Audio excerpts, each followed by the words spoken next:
모든 인간이 자유로운 존재로 태어난다. 그러나 죽을 때에는 속박되어서 죽는다. 삶은 완전히 여유롭고 자연스러운 상태로 시작된다. 그러나 사회가 들어오고 계율과 규범, 도덕 등 많은 종류의 훈련을 거치면서 여유로움과 자연스러움, 자발성이 사라진다. 이 인간은 갑옷으로 자신을 감싸면서 점점 더 완고해진다. 내적인 유연성이 사라진다. 이 인간은 저항하고 방어하기 위하여, 안전을 위하여 자신의 주변에 성을 쌓는다. 이런 가운데 자유가 실종된다. 그리고 점점 더 타인의 눈을 의식하기 시작한다. 타인의 인정과 부정, 그들의 비난과 승인이 점점 더 중요한 가치를 갖게 된다. 타인이 모든 것의 기준이 되고, 그대는 다른 사람들을 모방하고 추종하게 된다. 그들과 더불어 살아야 하기 때문이다. 어린아이는 매우 유연하다. 그는 어떤 형태로도 주조될 수 있다. 사회, 부모, 선생 이들 모두가 아이를 주조하기 시작하고, 날이 갈수록 아이는 하나의 존재가 아니라 인격체가 되어간다. 그는 모든 규범을 습득한다. 그는 수능주의자가 되거나 반항아가 된다. 두 가지 경우 모두 속박이다. 그가 수능주의자, 정통주의자, 고지식한 형식주의자가 되는 것은 일종의 속박이다. 그는 이에 대한 반발로 히피가 될지도 모른다. 다른 극단으로 옮겨갈 수 있다. 그러나 이것 또한 속박이다. 왜냐하면 반발은 그것이 저항하는 것과 똑같은 것에 의존하기 때문이다. 아무리 멀리 달아나도 마음속 깊은 곳에서 그대는 똑같은 규범에 저항하고 있다. 다른 사람들은 그 규범을 준수하고 그대는 저항한다. 그러나 똑같은 규범에 초점을 맞추고 있다는 점에는 차이가 없다. 순응하는 사람과 반항하는 사람은 똑같은 배를 타고 있다. 서로 등을 돌리고 있다 할지라도 그들이 타고 있는 배는 똑같다. 종교적인 사람은 순응주의자도 반항주의자도 아니다. 다만 그는 여유롭고 자연스러울 뿐이다. 그에게는 따라야 할 규범도 없고 거부해야 할 규범도 없다. 그에게는 습관과 세뇌화라는 틀이 없다. 그는 문화적인 틀에 따라 형성된 사람이 아니다. 그는 최고의 문명과 문화의 가능성을 보여주는 표본이다. 그는 의식의 각성을 통해 성숙해졌다. 그에게는 아무 규범도 필요 없다. 그는 모든 규범을 초월했다. 그는 진실하다. 하지만 그의 진실성은 진실해야 한다는 규범에서 나온 것이 아니다. 그의 진실함은 존재에서 자연적으로 우러나오는 진실함이다. 그는 자비롭다. 하지만 그의 자비는 자비를 베풀어야 한다는 계율을 따르기 때문이 아니다. 이 자비는 그가 의식의 각성을 통해 성장함으로써 자연 발생적으로 생긴 부산물이다. 그는 사회에 찬성하지도 반대하지도 않는다. 그는 사회를 넘어선다. 그는 다시 어린아이가 되었다. 미지의 세계에서 온 아이, 새로운 차원에서 온 아이가 되었다. 그는 다시 태어났다.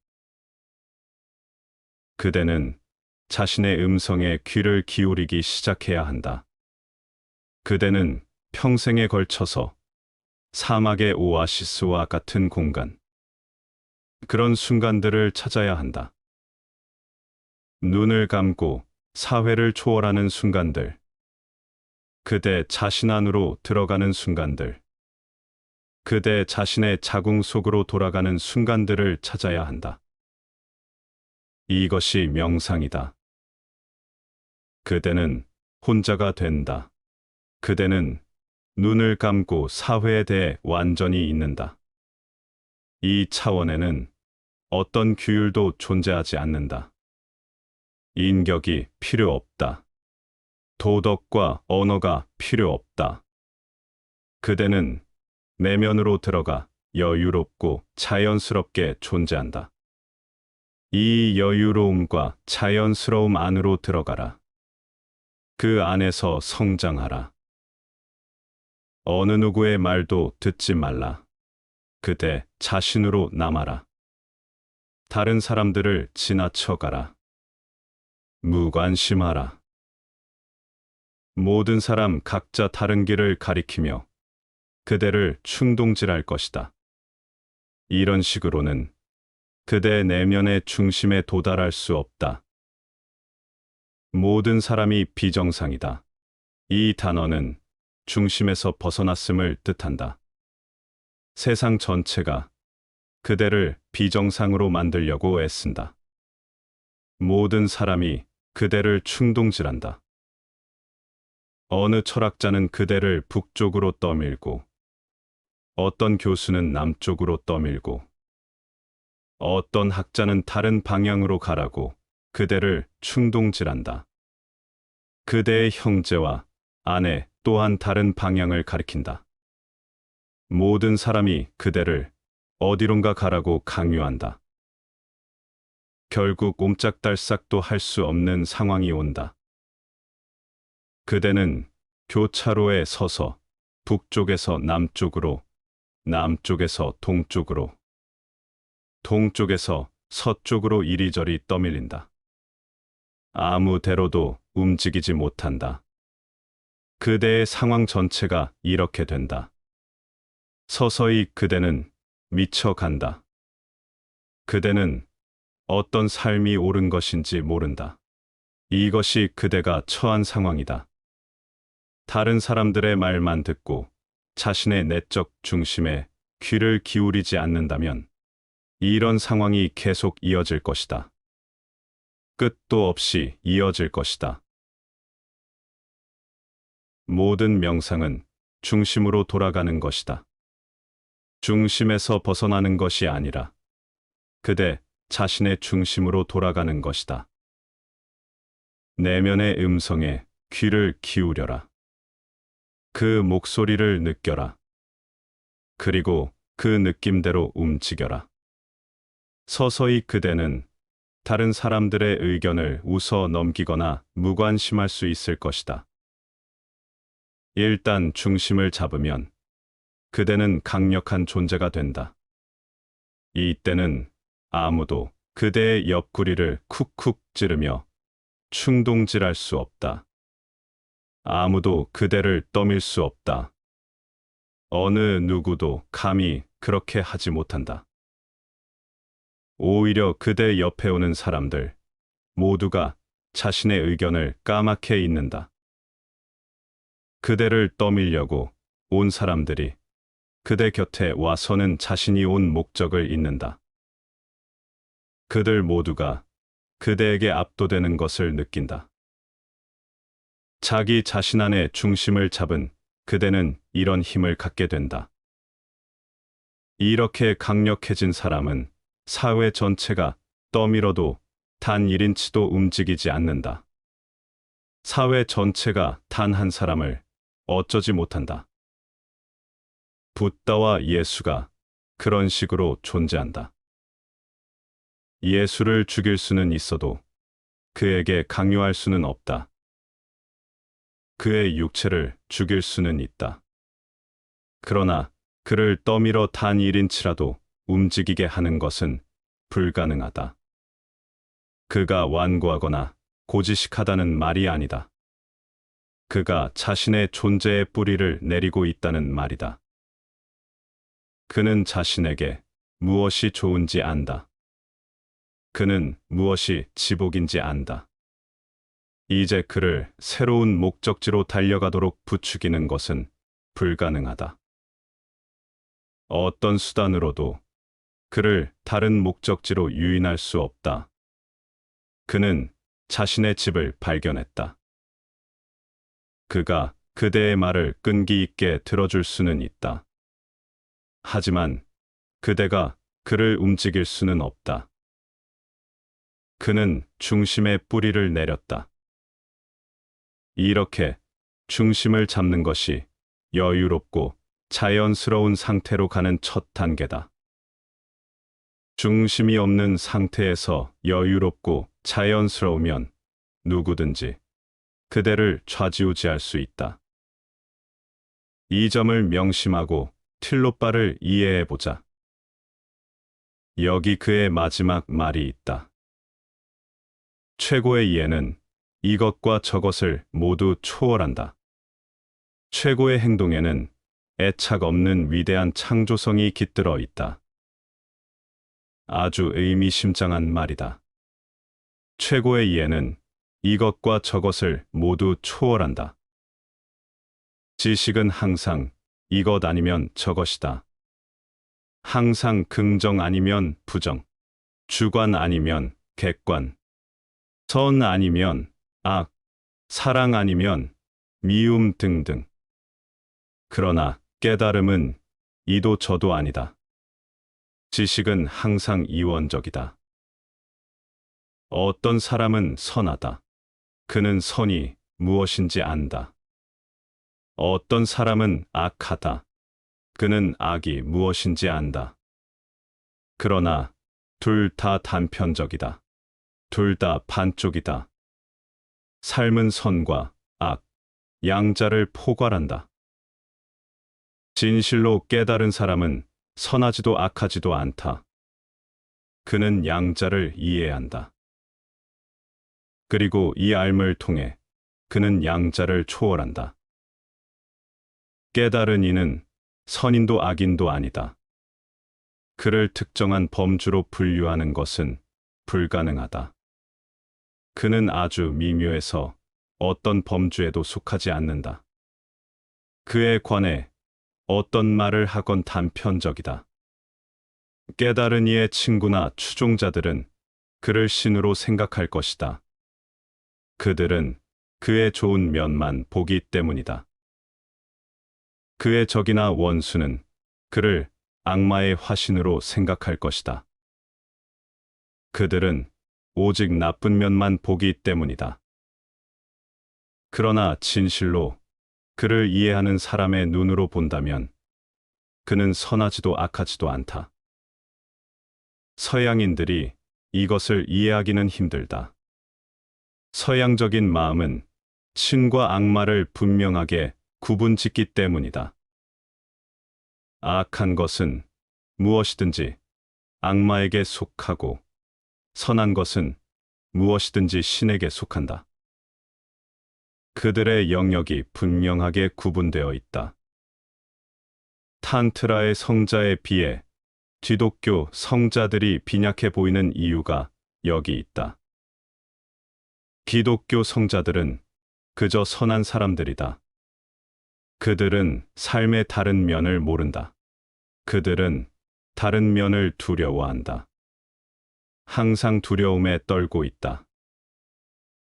기독교 성자는 언제나 신에게 우리를 악마로부터 지켜주소서 하고 기도한다. 언제나 악마가 가까이에 도사리고 있다. 기독교 성자는 악마를 회피했다. 그러나 회피한 것은 언제나 마음속에 그림자처럼 따라다니는 법이다. 그래서 그는 무서워하고 두려움에 떤다. 틸로빠는 두려움을 모른다. 그는 결코 신에게 저를 보호해 주소서 하고 기도하지 않는다. 그는 이미 보호받고 있다. 무엇이 그를 보호하는가? 깨달음이 그의 보호막이다. 그는 삶의 모든 면을 살았다. 그는 악마의 영토 깊은 곳까지 들어가 보았으며 신의 땅 깊숙한 곳에서 살았다. 이제 그는 양쪽 영토가 똑같은 실체의 두 측면에 불과하다는 것을 안다. 이제 그는 선에 대해서도 악에 대해서도 걱정하지 않는다. 그는 여유롭고 자연스럽게 산다. 그에게는 아무 선입견도 없다. 그에게는 좋고 싫음이 없다. 이것이냐, 저것이냐 하는 상대적인 선택이 없다. 미래에 대한 개념이나 자신의 이상에 따라 반응하지도 않는다. 그는 지금 여기에서 행동한다. 이 감흥은 전체적이다. 어떤 일이 일어날지 아무도 예측할 수 없다. 깨달음은 이원성을 초월한다. 이런 일화가 전해진다. 틸로빠가 동굴 속에 머물고 있을 때 한 구도자가 지나가다가 들어왔다. 틸로빠는 식사를 하고 있었는데 해골을 그릇으로 이용하고 있었다. 방문객이 소스라치게 놀랐다. 소름 끼치는 광경이었다. 그는 성자를 만나기 위해 찾아왔는데 이 사람은 사악한 마법사처럼 보였다. 틸로빠는 해골에 담긴 음식을 맛있게 먹고 있었으며 그 옆에는 개 한 마리가 앉아서 같은 해골에 주둥이를 대고 먹고 있었다. 방문객이 온 것을 알고 틸로빠가 말했다. 어서 오게. 때 맞춰 잘 왔군. 이 음식이 내가 가진 전부라네. 이 음식을 먹은 다음에는 24시간 동안 아무것도 먹지 못할 거야. 내일이 되어야 누군가 먹을 것을 갖다 줄 걸세. 그러니 이리 와서 같이 먹게나. 방문객은 심한 구역질을 느꼈다. 해골에 밥을 담아서 먹다니. 그것도 개하고 같이. 그가 말했다. 싫습니다. 보기만 해도 구역질이 나는군요. 틸로빠가 말했다. 그렇다면 가능한 빨리 여기를 떠나게. 인간의 해골을 보고 구역질을 느끼는 이유가 무엇인가? 자네도 그렇게 오랫동안 해골을 달고 다니는데 내가 해골의 음식을 담아 먹는다고 해서 무엇이 잘못되었나? 자네는 자신의 해골에 대해 구역질을 느끼지 않나 보군. 자네의 마음, 생각, 도덕률, 자네의 선과 성스러움, 이 모두가 그 안에 들어있네. 나는 해골에 밥을 담아 먹을 뿐이지. 그런데 자네의 해골에는 천국과 지옥, 신, 이 모두가 들어있네. 지금쯤 그것들은 아주 더러워졌을 거야. 그대 자신이 그 해골 속에 들어있어. 그런데 무엇 때문에 해골에 담긴 음식을 보고 메스꺼워하는가? 방문객이 대답을 회피하며 변명했다. 해골이 아니라 저 개 때문입니다. 틸로빠가 웃음을 터뜨리며 말했다. 그대도 전생에 개였던 적이 있었다. 인간은 모든 단계를 거쳐야 하기 때문이지. 그대와 개 사이에 무슨 차이점이 있는가? 그대와 개는 똑같은 탐욕, 똑같은 성욕, 똑같은 분노, 똑같은 폭력과 공격성, 똑같은 두려움을 갖고 있어. 그런데 그대는 무슨 근거로 우월한 척 하는가? 틸로빠를 이해하는 것은 어렵다. 그에게는 아름다움과 추함이 아무 의미도 없기 때문이다. 순수함과 불순함, 선과 악이 그에게는 아무 구분도 없다. 그의 이해는 전체적이다. 지식은 부분적이지만 깨달음은 전체적이다. 전체를 보면 모든 구분이 사라진다. 무엇이 추하고 무엇이 아름다운가? 무엇이 선하고 무엇이 악한가? 하늘을 나는 새처럼 전체를 볼 때 모든 차별이 사라진다. 모든 경계선이 무너진다. 이것은 비행기를 타고 아래를 내려다보는 것과 같다. 파키스탄이 어디 있고 인도가 어디 있는가? 프랑스가 어디 있고 독일이 어디 있는가? 모든 경계선이 사라진다. 지구 전체가 하나가 된다. 우주선을 타고 올라가 달에서 내려다보면 지구는 아주 작게 보인다. 이때 러시아가 어디 있고 미국이 어디 있는가?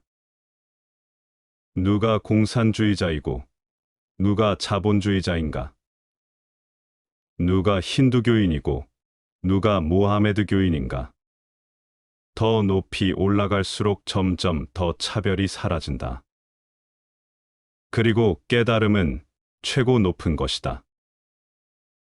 깨달음보다 높은 것은 없다. 이 가장 높은 봉우리에서 보면 경계선이 사라지고 만물이 하나로 용해된다. 최고의 이해는 이것과 저것을 모두 초월한다.